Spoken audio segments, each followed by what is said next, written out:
பிதாவாகிய கடவுளமிருந்தும் ஆண்டவராகிய இயேசு கிறிஸ்துவிடமிருந்தும் உங்கள் அனைவருக்கும் கிருபையும் சமாதானமும் நிறைவாய் பெருக கடவுது. இந்த புதிய மாதத்தில், வருடத்தினுடைய 7வது மாதத்தில் உங்கள் அனைவரையும் அன்போடு கூட இயேசுவின் நாமத்தினாலே வாழ்த்துகிறேன். கர்த்தர் இந்த மாதத்தை காணும்படி நம் அனைவருக்கும் கிருபை பாராட்டியிருக்கிறார். எத்தனையோ ஆபத்துக்கள், பெரும் விபத்துக்கள், பெரும் நோய்கள், இவற்றிலிருந்து கடவுள் நம்மை பாதுகாத்தார். ஆகவே அவருக்கு நன்றி செலுத்துவதாக இந்த மாதத்தின் முதல் நாளில் ஆண்டவராகிய கடவுள் மகாகணம் பேராயர் அவர்களால் நம்முடைய திருச்சபைக்கு கொடுத்திருக்கிற அவருடைய வாக்கு தத்தம் சங்கீதம் 27:14வது வசனம். கர்த்தருக்கு காத்திரு, அவர் உன் இருதயத்தை சிறப்படுத்துவார். திடமனதாயிருந்து கர்த்தருக்கே காத்திரு என்ற திடமனதுடன் காத்திரு என்று சொல்கிறார்.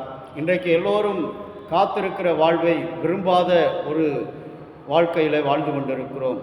பொதுவாக இந்த மாதம் நம் அனைவருக்கும் இந்த மாதத்தை குறித்த பின்னணி எங்களை அறிந்து சொன்னால், ரோமாபுரி கடவுளுடைய பெயரை அடிப்படையாக கொண்டு ரோமாபுரியினுடைய மன்னன் ஜூலியஸ் ஜீசஸ் அவர்களுடைய பெயரை நினைவுபடுத்துகிற வகையிலே இந்த மாதத்தை கடவுள் நமக்கு கொடுத்திருக்கிறார்.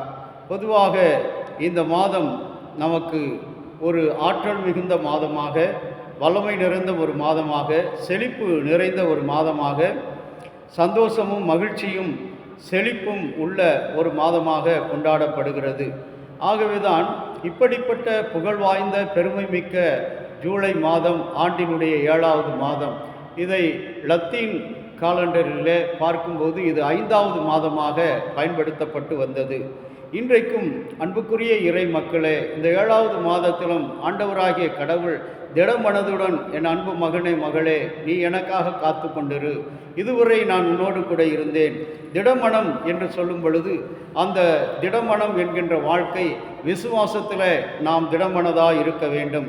கடவுளையும் அவருடைய ரட்சிப்பையும் வாக்குறுதியையும் நாம் தேடும் வரை நமக்கு விரோதமாக ஒருவரும் எழும்புவதில்லை என்ற வாக்குத்தத்தத்தை, நம்பிக்கையை ஆண்டவராகிய கடவுள் உங்களுக்கும் எனக்கும் இந்த நாளிலே தருகிறார். ஆகவே இப்படிப்பட்ட காத்திருத்தல் மரண வேளையிலும் கூட நம்மை உயிர் வாழச் செய்கின்ற ஒரு வாக்குத்தத்தமாக இருக்கிறது. நமக்காக என்ன காத்திருக்கிறது? நாம் காத்திருக்கிறோம் கடவுளுக்காக, ஆனால் நமக்காக என்ன காத்திருக்கிறது?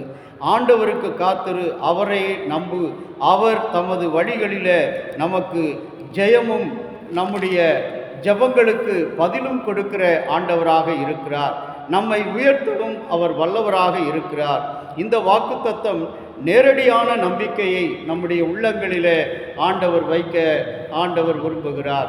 ஆகவேதான் கர்த்தருக்கு காத்திரு, முழு இருதயத்தோடு காத்திரு என்று சொல்லுகிறார். சங்கீதம் 27:13 உயிருள்ளோர் தேசத்தில் நான் உன்னை குடியேற பண்ணுவேன், நிலைநிறுத்துவேன் என்று சொல்கிறார். லூக்கா 24ஆம் அதிகாரம் 53வது வசனத்தில் ஆலயத்தில் கடவுளை பாடி துதிக்கின்ற ஒரு காரியம், துதியின் வேளை, ஜெபம் வேளை. எந்த மனிதனுடைய வாழ்க்கையில் ஆலயத்துக்கு வந்து துதிக்கிறார்களோ, ஆலயத்தில் பாடி ஆண்டவரை புகழ்கிறார்களோ, அவர்கள் கடவுளுக்கு காத்திருக்கிறவர்களாக கடவுள் ஆசீர்வதிக்கிறார். கர்த்தருக்கு காத்திருத்தல் என்பது ஒரு அர்த்தமுள்ள ஒரு வாழ்க்கை, ஒரு விசுவாசமுள்ள ஒரு வாழ்க்கை.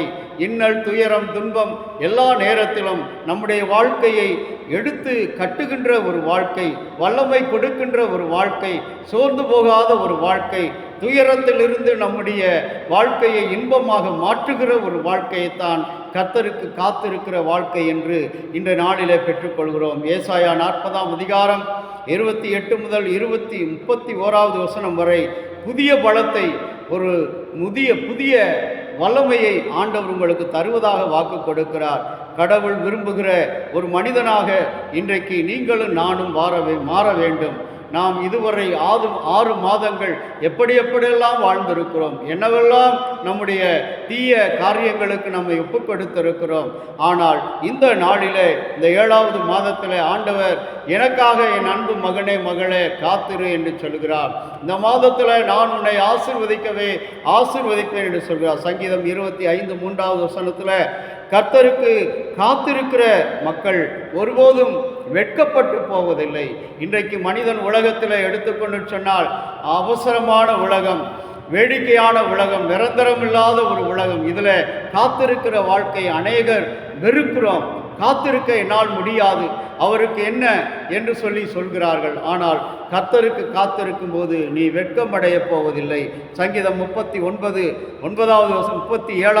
சங்கீதம் 9 கர்த்தருக்கு காத்திருக்கிறவர்கள் பூமியின் சுதந்திரத்தை பெற்றுக்கொள்கிறார்கள், பொல்லாதவர்களோ அங்கே அறுப்புண்டு போவார்கள் என்று சொல்கிறார். அன்பு மகனே, அன்பு தேவ ஜனமே, இந்த 7வது மாதத்திலே ஆண்டவர் நீங்கள் கர்த்தருக்கு காத்திருக்கிற பிள்ளைகளாக, அது மாத்திரமல்ல, காத்திருக்கும் பொழுது பயம் நம்மை ஆட்கொள்ளும். ஐயோ, இப்படி நடந்து விடுமோ, அப்படி நடந்து விடுமோ என்றெல்லாம் நாம் எண்ண தூண்டும். ஆனால் ஆண்டவராகிய கடவுள் சொல்கிறார், தைரியமாயிரு. கடவுளுக்கு காத்திருக்கிற நீ சோர்ந்து போவதில்லை, வெட்கப்பட்டு போவதில்லை, துயரமடைவதில்லை, வியாதி உன்னை நெருங்குவதில்லை, வறுமை உன்னை தொடுவதில்லை என்று சொல்லி அவர் செழிப்பையும் ஆற்றலையும் வல்லமையும் கொடுக்கிற ஆண்டவராக இருக்கிறார். ஆகவேதான் சங்கீதம் 135 அவர் வார்த்தையின் மேல் நம்பிக்கையாய் காத்திருக்க வேண்டும், விசுவாசத்தோடு காத்திருக்க வேண்டும், அவருடைய வார்த்தையில் நம்பிக்கையாய் காத்திருக்க வேண்டும். அப்படி அவருடைய வார்த்தையில் நம்பிக்கையோடு நாம் காத்திருக்கும் போது, அன்பு தேவ ஜனமே, ஆண்டவர் சொல்கிறார், 1 யோவான் 5 முதல் 15 திருமொழிகளில் பார்க்கும்போது, நாம் எதை கேட்டாலும் அவர் செவி சாய்க்கின்ற ஆண்டவராக இருக்கிறார் என்ற நம்பிக்கையோடு நாம் காத்திருக்க வேண்டும்.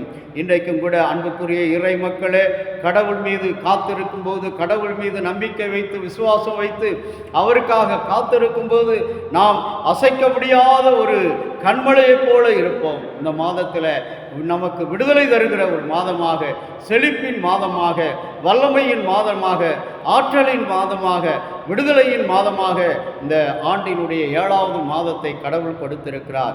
இதில் நாம் செய்ய வேண்டிய காரியம் திடமனதோடு நிலைத்திருக்க வேண்டும். யாரோடு? இறைமகன் இயேசுவோடு. இன்றைக்கு பலவான்களோடும், உலகத்தில் இருக்கிற அதிகாரிகளோடும், அதிகாரத்தில் உள்ளவர்களோடும், ஜாதிய தலைவர்களோடும் நாம் இன்றைக்கு காத்து கொண்டிருக்கிறோம். அவரிடத்திலிருந்து நமக்கு உதவி வரும் சொல்லி. ஆனால் இன்றைக்கு உதவி வரும் கண்மலையாகிய கிறிஸ்துவின் மீது நாம் நம்பிக்கை வைத்து காத்திருப்போம். கர்த்தர் நமக்கு மகிழ்ச்சி உள்ள வாழ்க்கை. இந்த காத்திருத்தல் என்பது கடைசியாக அபகுக் தீர்க்கதரிசி 3 17 முதல் 19 திருமொழிகளில் சொல்கிறார், இந்த உலகத்தில் எது இருந்தாலும், எந்த கனிகள் கொடுத்தாலும் கொடுக்கவில்லை என்று சொன்னாலும் நான் மகிழ்ச்சியாக இருப்பேன். இன்றைக்கு காத்திருத்தல் என்பது கடவுளுடைய மகிழ்ச்சியை முழுமையாக நாம் நம்முடைய விசுவாசத்தில், நம்முடைய ஆண்டவருடைய வார்த்தையில், அவர் மீது கொண்டிருக்கிற வாழ்வில் நாம் விடைவளாக வாழ வேண்டும். அப்படிப்பட்ட வாழ்க்கை வாழ்ந்து இந்த நாளில், இந்த மாதம் முழுவதும் இறைவனுடைய ஆசிகளை, பலனை நாம் சுதந்திரித்துக் கொள்வோம். கர்த்தர் நம்மை நிறைவாய் ஆசீர்வதிக்க ஆண்டவரை நோக்கி ஜெபம் செய்வோம். சகலத்தையும் நேர்த்தியாக ஆசீர்வதிக்கிற நல்ல ஆண்டவரே, இயேசு சுவாமி, இந்த நாளிலும் கூட கர்த்தருக்கு காத்திரு, தைரியமாயிரு. இன்றைக்கு விசுவாசத்தோடு காத்திருக்கிறவர்களாக, கடவுளுடைய வார்த்தையிலே காத்திருக்கிறவர்களாக, ஆண்டவருடைய வாழ்விலே காத்திருக்கிறவர்களாக நாங்கள் ஒவ்வொரு நாளும் நிலைத்திருக்க எங்களுக்கு அருள்தாரும். நாளில் எங்களுடைய குருசேகரம், எங்கள் அத்தியட்சர், ஆலோசனை சங்க செயலர், உறுப்பினர்கள், ஆயர்வர் மக்கள் நடக்கின்ற ஊழியங்கள் அனைத்தையும் கிறிஸ்துவுக்குள்ளாக நாங்கள் காத்திருந்து ஜெபித்து ஜெயம் கொள்கிற வாழ்க்கை பெற்றுக்கொள்ள உதவி செய்யும். இந்த மாதத்தில் படிக்கின்ற பிள்ளைகள், அவருடைய தேர்வு காலங்கள், ஆண்டவரே தேவைகள் எல்லாவற்றையும் நீர் ஆசீர்வதித்து தாரும். வேலைக்காக காத்திருக்கிற பிள்ளைகளுக்கு நல்ல வேலை வாய்ப்பை கட்டளையிடும். கர்த்தாவே, என் தேவ ஜனங்கள் ஒருவரும் கெட்டுப்போகாத விடும் வார்த்தையில் ஆண்டவரை காத்திருக்கிற பிள்ளைகளாக இருக்க உதவி செய்தலும். இறைமகனும் மீட்பரும் இரட்சகரும் ஆகிய இயேசுவின் பொற்பாதம் அணிந்து வேண்டுகிறோம் நல்ல பிதாவே, ஆமேன். தந்தையாகிய கடவுளின் அன்பும் மைந்தராகிய இயேசுனுடைய அருளும் பரிசுத்த ஆவியினுடைய நல்ல உரம் பாதுகாப்பு உங்கள் அனைவரோடு கூட இருப்பதாக. ஆமேன்.